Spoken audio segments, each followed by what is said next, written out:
客戶講我有錢在手上，我就馬相信我買到我想要嘅房喎，可惜偏偏買有佢想要嘅房。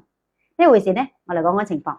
前兩日呢，有個客戶嚟到我哋辦公室，佢同我講佢係想要50萬左右嘅4房。首先佢買房係有要求嘅嚇，要花園小區，佢認為偏嘅呢我都買要。我就問佢啦，你睇過算啲樓盤啊？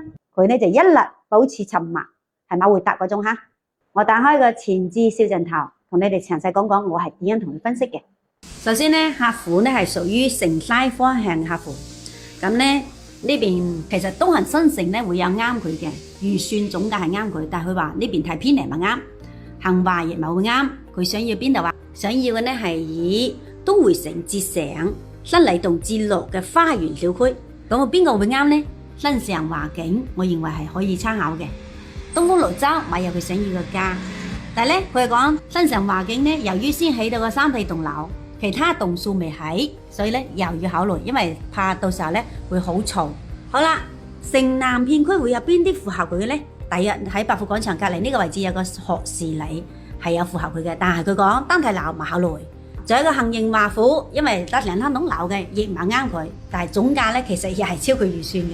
咁再到有邊啲樓盤會啱佢呢？其實富居樂嘅總價係啱嘅，因為佢而家買嘅價錢呢，基本上亦係50萬上下，單價咧係2998起，跟住均價就3800上下送儲咗位。但係呢個位置買係佢想要嘅，因為而家東薈城至樂啦，買係佢想要嘅位置。好啦，跟住佢仲要中意邊個位置呢？就係中意呢度，中意成個育才路邊㗎。咁育才路邊啲嘅呢啲樓盤係多喎，名門啦、柏如啦、萬達、一品啦、君悅呢啲樓盤佢會好啱，但係總價買有佢想要嘅，因為呢啲樓盤都會超佢預算。跟住我就話啦，退一步去往隔離少少得唔得啊？我話呢度敏捷同埋東方城有符合佢預算嘅50萬左右嘅4房。佢講麥靚嗰啲位置太偏咧，所以有時候買房並唔係我哋想象當中咁容易。要麼呢你就加高預算，要麼呢你就降低你自己嘅需求。房永遠都會有，但係適唔適合你呢？咁真係要根據當時嘅市場情況個房嚟同你詳細分析嘅。